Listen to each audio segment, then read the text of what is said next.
It's going to be another video in that series of the men behind the dogs. Nothing men are intended for any legal purposes. Everything is history from a long time ago. This event or events took place by, I believe it was 1983. But everything here is from a historical point of view. It's fact, fiction, experience, all that. And what I want to cover is we took a trip one time to go to a convention in Louisiana that the Curry brothers were hosting. And it was a 2-week long trip. So on the way, we stopped off at different people's houses and visited them. At the end of that trip was Ronnie Anderson's Champion Brutus and the red dog, I forget what it was, and a little buck dog named sired by Champion Tonka. But I want to kind of get to, since we stopped off at these different dogmen's places, that's what I'm going to kind of talk about. And other ones too, not just that show, but specifically where we stopped along the way. And then a couple other places that I went to in my travels throughout the years. I'm going to give a little bit of credit to a couple of Mexican dogmen. But it was this trip consisted of, it was me, T.L. Williams, Bobby Smith, Steve Dunleavy. I think that was it, but it was 2 weeks to get there and come back. I'll talk about the show at a different time, but because this is just involving pretty much the men going to their yards. So me and Dunleavy went from, I believe we went, from our area, Central California, down to a little bit Southern California. Then we hooked up with T.L. Williams. From there, we went to Arizona to Bobby's place. And Bobby had a nice yard out there in Arizona. Terry had one too. They always took good care of their dogs. I saw several of Terry's dogs and rolled into some. He had a lot of Heinzl dogs at the time. And they were just getting started breeding Reuben to different females and also Bad Billy. And Bobby had Bad Billy at the time. I have pictures of him on the yard. Several different dogs. From there, we went to Howard Heinzl's place because he lived in Arizona as well. Now, Heinzl with Ed Richardson, they're behind Dibo, Arizona Pete, Lil. They're responsible for owning the dogs that produced those three. And it was Wiz Hubbard's Gimp, bred to Heinzl, and Richardson's Bambi. Richardson, to me, he was kind of like a silent partner with Heinzl, and you don't hear much about him, but he was behind a lot of good dogs. Not just the Dibo litter, but also the litter that had Adolf in it. Adolf was conditioned by 3 top dogmen. A couple of them you'd know, they were Jimmy Wimberly and Ralph Greenwood. They actually won with Adolf, and I forget the other one, but he was famous too. But on his yard, the Blind Ben was there. He's a real famous stud dog of, I believe Raquel was there. Different dogs. I don't recall their names, a lot of them. I'd have to do some research, but suffice it to say that Heinzl, he wasn't a very like cordial person, you would say, kind of rough around the edges, straightforward, honest, like that, but just kind of stern. But I think he kind of took a liking to me because I'm a big boxing fan, and I knew some of the fighters and trainers that he knew. We talked about Georgie Abrams, who he knew in the Navy. Abrams would become a middleweight contender. Fought Tony Zale, I believe, for the middleweight title, lost a decision. Or him and Zale had a box off or something like that. Anyway, he was a top 10 contender back in the day, just a rough, rugged fighter from, I believe, from the Chicago area, and that's where Heinzl was from, Chicago originally. Like a lot of people, once they retire, get older, a lot of them went to the drier climates of Arizona. That kind of started way back in the day. If you remember Tombstone, the movie Tombstone, Doc Holliday, he had what's called consumption, which we know today is tuberculosis. And the doctors back then, since there wasn't a cure from it, it was a fatal disease, which could have lasted years for some people, most people. They suggested people go to drier climate to help with their breathing, their lungs and all that, you know. So that's why Doc Holliday moved to Tombstone. But Arizona was also a retirement place for a lot of folks, especially in the northern area where, you know, there's mountains and there's trees, forests, and stuff like that. But Arizona, if you like that desert country, you know, it's hot, it's dry, it gets real hot there, it's dry, but it's beautiful country. Big old mountains, the Black Mountains are there. There's a lot of indigenous people, Apaches, Hopi, Indians, and Navajo, stuff like that. There's a lot of folklore there and reservations, a lot of stores. If you're into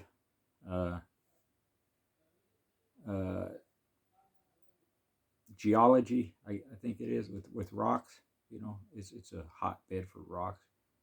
It's got the biggest Wattle Cactus National Forest there. There's millions of them there. I like it. My family from there, we used to go every year for Easter and travel. So I knew a lot of that area. I've never had a bad meal in Arizona. They got the best steaks in the world as far as I'm concerned. Different places we went to. But Heinzl's yard was, like, the setup was really nice. When we got there, we started talking and got into boxing. I mentioned, like I said, Georgie Abrams. He knew Jack Blackburn, who was Joe Lewis's trainer. A lot of different fighters from the 30s, 40s, 50s, you know, that we followed. So we got along pretty good. He was making a hot meal for his dogs. There was a restaurant there, a steak house called Monty's. And Heinzl actually had the keys to the place, so he would go in at night and get all the scraps. All the scrap meat, scrap fish, bones, you know, bread, whatever, you know, was collected. And he would feed it to his dogs. He would cook that along with kibble and whatever else he put in there. But it smelled good. It smelled like real food. And so his dogs got, in the morning, he would feed them. They got a hot meal every day. And it made a difference. His dogs were in immaculate condition, as was everything else. He had some stakes, horses, stakes racers, horses, thoroughbred horses. He was into that. He had prize goats that he'd compete with, you know. He had guinea fowl and little mutts running around, you know, and I think peacock or two, and just different. But everything, the point is, everything he bred or had animals was in peak condition, peak of health, right? And of course, you know, Heinzl himself competed with a lot of his dogs. Clancy would be a famous one, who was a multiple winner, who had one loss, and he lost to Lou Johnston. I forget the name of the dog Johnston was using. But Heinzl said the dog, he had him near a female who was in heat, and the dog acted weird, and he quit during the match. But he wanted to give him another try, so he rematched the same dog into Johnston, and Clancy stopped Johnston's dog in the rematch. So it's a good thing he done that, because, you know, that dog I mentioned, Blind Ben, Clancy is behind him. So one thing about Heinzl too is he rarely went outside of his yard, even with dogs that he bred. I don't recall him breeding to a lot of the dogs that left his yard. He also was the one who bred White Rock, very famous dog who won 5 matches all within a year's time. And there's pictures of Jimmy Wimberly actually coming to Heinzl's place to pick up White Rock. They called him Rocky. He was a pup at the time, but it shows him they're loading him into the car. There's a term they use called Arizona Aces, because a lot of the Divo dogs, that's where they came out of, was Arizona. Divo himself. Arizona Pete never really left Arizona. He ended up going to Al Brown's place. But he won several, like, set twos or off the chain stuff, you know. I don't know if he had any contract matches. He might have. But I know he beat a lot of dogs, right? Cowboy dogs are known for being rough, hard-mouthed like that. Lil was a one-time winner. She got killed, I think, in a car accident. Car hit her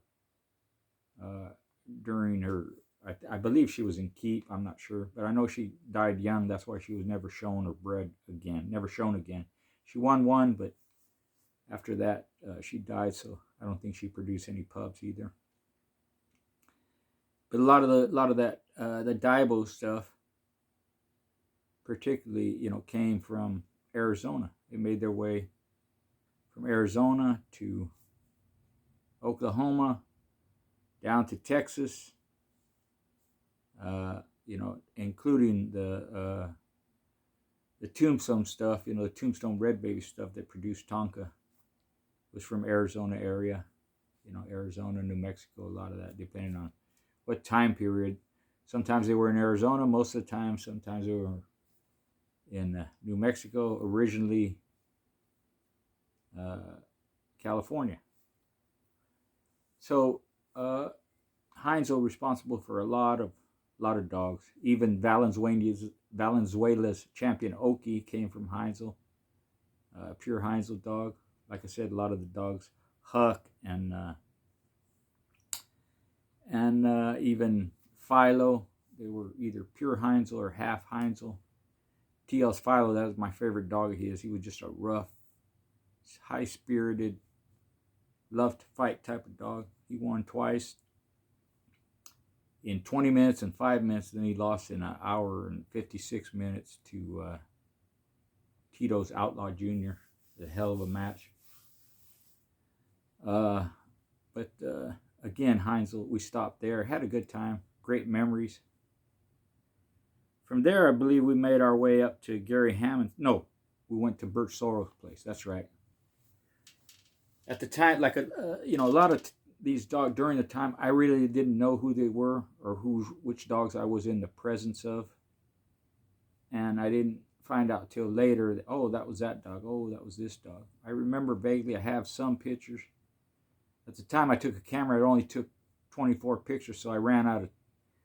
You know, I didn't think I should have took a couple pictures here and a couple pictures there, and it would have covered the whole trip, but it didn't. I think after Mayfield's visit, I wasn't able to take any more pictures. Maybe I'll stop right there with Mayfield. But we went to Bert Soros' place. At the time, he had SDP there. He was an older dog. He had a little bush for shade. And because there's not a lot of trees in that southern part of Arizona where it's real hot, you know, you had to have those, you know, plywood cover for shade and all that.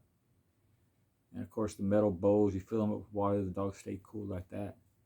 But STP, Shorty the Preacher, he had a little bush for shade along with the plywood for shade, you know. Miss Boomerang was there. She was an old female. Roadblock was there. I don't remember Shoshone. He might not have been alive by then. I can't remember. But I do remember those three. In that hot Arizona sun, you keep them thin. And those dogs, they have to be tough and durable to live under that climate.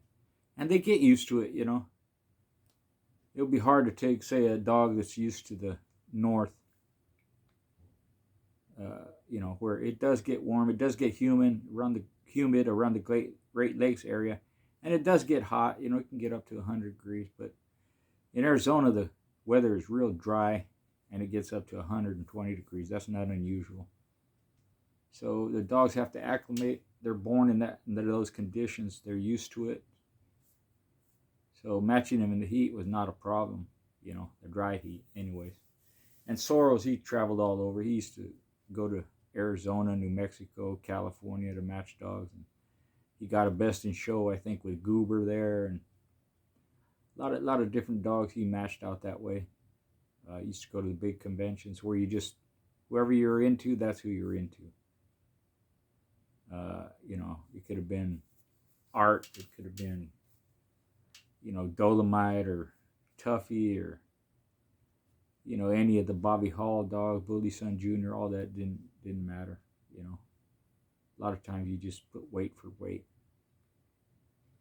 Sorrel, he was kind of a gruff man. You know, it's just, you know, the era they grew up in, you had to be tough to survive. And not everybody was rich and or well off, you know. And he worked for a living. I believe Soros was early in his life was a railroad man. A lot of physical labor, a lot of tough, and his dogs were tough too. I'm sure he had over 100 matches. I don't think he lost 10 in his whole career. Several dozens of champions in ROM, of course, Bull, and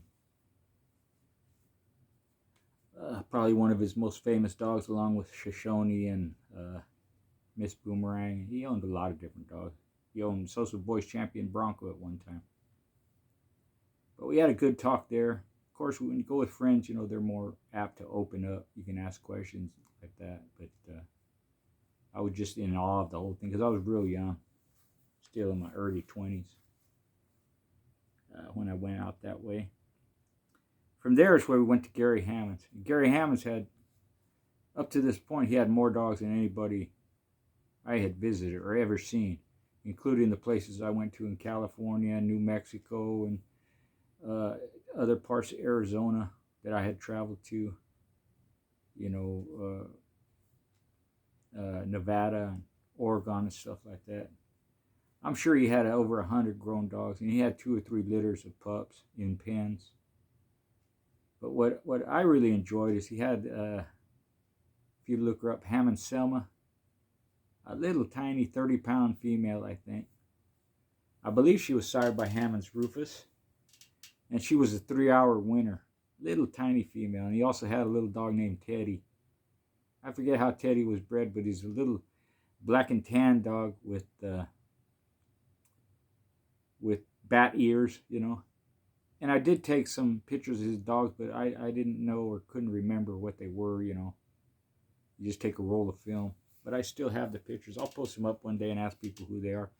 Could have been Racehorse Haynes, could have been Rufus, could have been, you know, I do have pictures of Rufus, but they weren't the ones I took. But, you know, when you walk by the dogs, and a lot of them you could tell they were kind of aggressive, you know. And when you walked in between the dogs, there was just enough space for you to walk through. But if you went 6 inches one way or 6 inches the other way, you'd be in the dog spot. And it might not be a pleasant affair. A lot of them were black. A lot of them were black brindle, like that. You know, a lot of alligator dogs, a lot of Rufus dogs. But he had some buckskins too, and, you know, like that. That little female, the one I just mentioned, she was a little buckskin female, Selma. Little tiny buckskin, just a small dog. You don't see a lot of small dogs like that. And Teddy was small too. He was in the low 30s too. I don't know if he ever did anything with him, but he looked more like a overgrown Chihuahua than he did a pit bull. But neat little dog, you know. And Selma was just lovable. She wasn't like the other ones, you know. She just loved people. You could pet her. He had a ton of pups, you know. Very successful with his Catch Dog Inc. business, you know. A lot of dogs came from him. From that point, we actually went up to, I forget where Gary Hammonds lived, but we went to Dallas, maybe Dallas, that's where it was, Dallas, Fort Worth. Oh, one of the things he did for us too, it's getting late in the evening, we were hungry. And there was a barbecue place that he was familiar with, knew the people there, and they were getting ready to close. So he called them up and asked them to stay open a little later for us, and they did, which was real nice, you know. Put in a word for us. The next day we ended up going to Don Mayfield's house. That was an event. Now Mayfield, you know, if you listen to him talk, some people say, well, he don't make sense, or he sounds this way or that way off, and this and that. But if you pay attention, and if you're familiar with dogs and dog terms, and if you're familiar with that southern draw, which I was, because I grew up with a lot of country folk of all, Mexicans, black and white. They each have their own way of using their verbiage and slang and their the way they talk, the phrases and all that. So I was familiar with a lot of it. So the way Mayfield talked, it didn't surprise me. I knew a lot of people that talked the way he did. Some people, it sounds crazy, it doesn't make sense and all this. I got it. I got it all. What he was trying to tell us about conditioning was, when you peek a dog out, you want him like an animal in the wild that's a hunter. That's the reference he made to us, and that's the comparison he was making. That's why he had his animals drawn so fine. People would make that, would always make those kind of comments, And a lot of it comes from Tombstone, the pictures of Tombstone. You see him real thin. That's not Tombstone in condition. Those pictures where he's real thin, if it's later in life, he's dying of heartworms. If it's younger, during the time he was being matched, they were taken after his match with Bully Sun Jr., which went 1 hour and 25 minutes. So yeah, he's going to be drawn down fine, because during a match of that length, or any match really, you lose weight. I've seen dogs lose as much as 10 pounds, still survive. But a 38-pound dog dropped down to 28 pounds. A lot of dogs won't survive that. But those pictures that people assume that that's how Mayfield drew them down that fine, that's not how fine he drew them down. Even though they were skinny, they were thin, some of them. But if you see pictures of like Gomer and 400, they're not drawn fine like that. If you look at Alligator, he's not drawn down fine like that. But Mayfield was known to draw him down finer than most people. And he was known, nobody disputes it, he was a top conditioner, one of the best in his day. Protege of Earl Tudor. And if you look at the people that were quote unquote proteges of Earl Tudor, it's Don Mayfield, it's Danny Burton, it's Don Maloney, Jim Usselton, Jimmy Wimberly, probably the first one, the most famous one. Wimberly handled conditioned Spike and Buck and Jeff and White Rock and a bunch of them, right? So Tudor, whether he took them under his wing or they got under his wing, whatever, it was some of the best in the history of the breed. Mayfield no different. When we went there, Vogan was there. Little dog he called Daibo, who was a little red. His dogs were heavily inbred. He spoke about it, and it's just inbred, pure, and all that. So that little Daibo dog, I think his name was, his face was squished in and like a, heavily inbred dog. But that was his method, his mindset for conditioning. Have the animal hungry for the kill, as down, as low in weight as they can, which makes them sharp and makes them focused and makes them intent on killing. They capture the prey and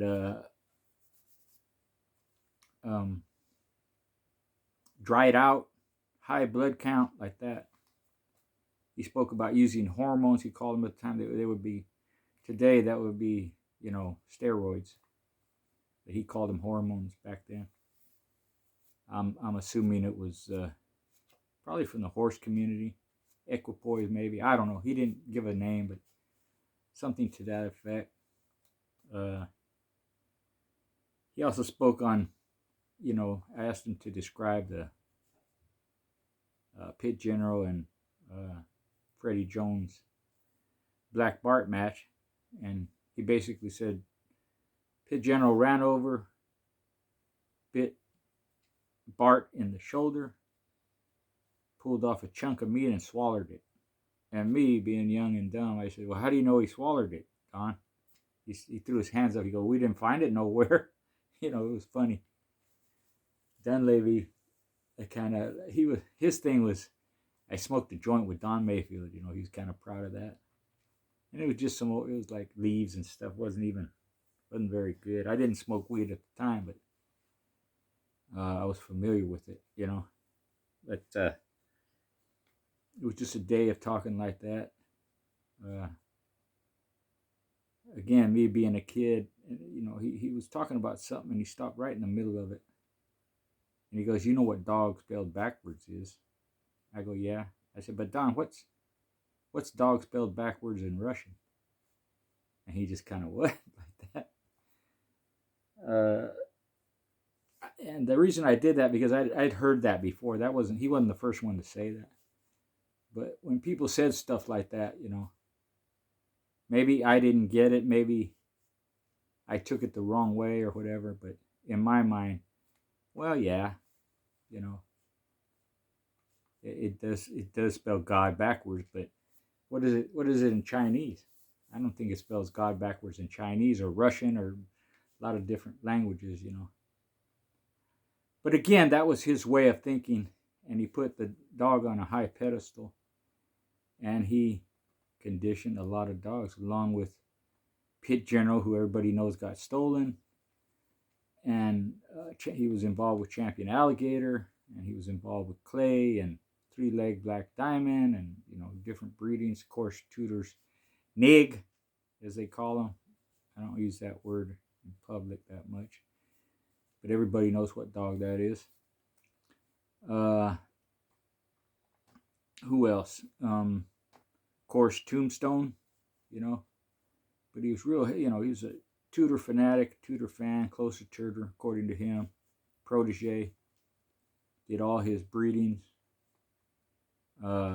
based on the Daibo blood, had a lot of success, beat a lot of top guys, lost to some, you know, and just had a lot of history. And then in his house, inside is like a little museum. All the pictures, you know, Stockton's big list, who he campaigned, and the little Hondo dog, and a lot of different ones. He had books and pictures. He was starting to do his videotapes, VHS tapes, trophies, best in shows, and you know, he put on conventions, did it all, you know. So that was an interesting visit. I liked it. Some people, you know, might not, like I said, understood what he was talking about, but I was fine with it, you know. You know, and you know, in my travels, I've also gone to Mexico a lot, and I just want to mention one or two guys. You know, Dr. Rojas, who was really a doctor in Baja. He owned that little Chido dog, a two-time winner, went 2 hours and 17 minutes to a win. He had some Boyles dogs. But a lot of people that live in Mexico with bulldogs, they live in town and they actually put their dogs on the roof. Small chains tied, you know, secured to the wall or the ground, the cement, you know. And Dr. Rojas, just a real cool cat. Competitor, breeder, all that. Had a lot of respect for him. He treated me like family, had a good time, served us coffee and pan dulce and all that, which is Mexican pastry. Just had a hell of a time. I met him that one time. I was around him once or twice. Besides that, short-lived connection. But I just wanted to mention him as one of the top dog men from Mexico that I had a lot of respect for. So rest in peace. Descanse en paz, Dr. Rojas. I talk about a person I knew that had heavy bully son dogs, and I call them that. Inbred. These dogs were inbred any way you could think of. And at the time I met them, they were inbred for over 25 years. And that's Don Chuy Ledesma. I saw a video of his donkey bitch going into Antonio Bayonne Club's Grand Champion Negra Tomasa. Hell of a match. It went an hour 45. At one time, Tomasa was in Donkey's stifle for 45 minutes straight. When Donkey finally got her out, her stifle was a mess. It was ripped to shreds. There were chunks on the ground. But Donkey wouldn't quit. She made falling down, getting up, completed scratches till she finally was released and just couldn't go no more. She tried like hell, couldn't make it. Negra Tomasa won. Both of them were lost. Because even though those quote-unquote bully son dogs were heavily inbred, they still had mouth in them. And most of them were black, short, squatty. I saw some later ones from Don Chuy, Groñas, and Viuda Negra. Groñas means it's like when you have a rough neck, you know, like that dirt ring you see around your neck, because he had a skin problem. I guess that's why they called him that. But just a beautifully built animal. Straight bully son bred type of dog from the Long's Tuppy, Long's Baby stuff. Midnight Cowboy comes to mind. Stomper comes to mind, like that. The short, squatty, you know, bow-legged. But just proportion, if you think of that proportion, the head, big head, and ears and all that. Thick bone like that. Beautiful animal, in my opinion. La Viuda Negra, just a sweet, lovable female, but crazy intense. She would sit there in her pen and just lick the pole repeatedly, over and over, for minutes, hours, sometimes, just licking it like that, frothing at the mouth. Being heavily inbred, you have a lot of culls, but the ones he got and kept, because he was not shy about culling dogs, but they were, at the time, for the most part, physically sound, mentally sound, hard workers, intense, rough, strong, tough, like that. And I call them heavily inbred bully son dogs because they were, to an extent. But really the foundation of those dogs goes back to Mexico's Red Buck. Now Red Buck was a later mate to Long's Tuffy, Long's Baby, Hyde Satchmo Bully, and Satchmo, and even I think it was Morales' Bandito. And that's where that short, squatty, bow-legged build comes from. So if you go back to the Diaz stuff, Moro and all that, they have that heavily influence of tight-bred, inbred Red Buck dogs. And Don Chuy just kept it going. And what Carver and with the Crenshaw blood, the Ed Crenshaw blood, and Ray Long and Earl Hunter did, is they took all that Hyde, Sam, and Tana stuff and, you know, put it with the bully son stuff.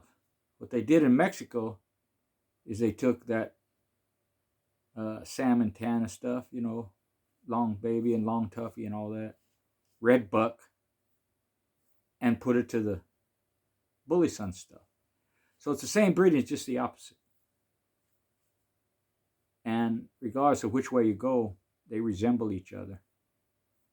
And years later, I saw two dogs straight up look like Midnight Cowboy or Stomper Jr. even because Stomper Jr., he was off of Eli Jr. and Long's Tuffy, where Stomper was off of Bully Son and Long's Tuffy. But they resemble each other a lot. They look like Midnight Cowboy, who's off of Bully Son and Long's Baby. You've seen pictures of them. They resemble each other a lot. So they took that stuff and just inbred it. And while, you know, Carver and Hunter and Long were doing their thing, the Mexican dog men were doing their thing the same way, following the same patterns, sometimes opposite, sometimes the same way. And at the time, they incorporated also like Morphine and Hinojosa brother, you know, different people, Morales and Diaz and all that. And then they would put the Fontenot's Booger, they put the handicap stuff, Mendocino stuff, which handicap, Mendocino, and Bolillo are little mates. And the Red Lady stuff, you know, like that. You see Champion Odin and a ton of different dogs like that.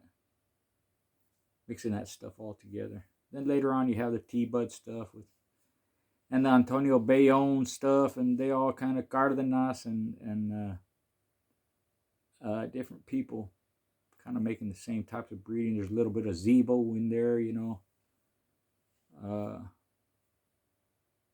The only difference I'll say is where, because of the situation, the laws and all that, where a lot of the traditional use for the breed was stopped in the U.S., it wasn't stopped in Mexico.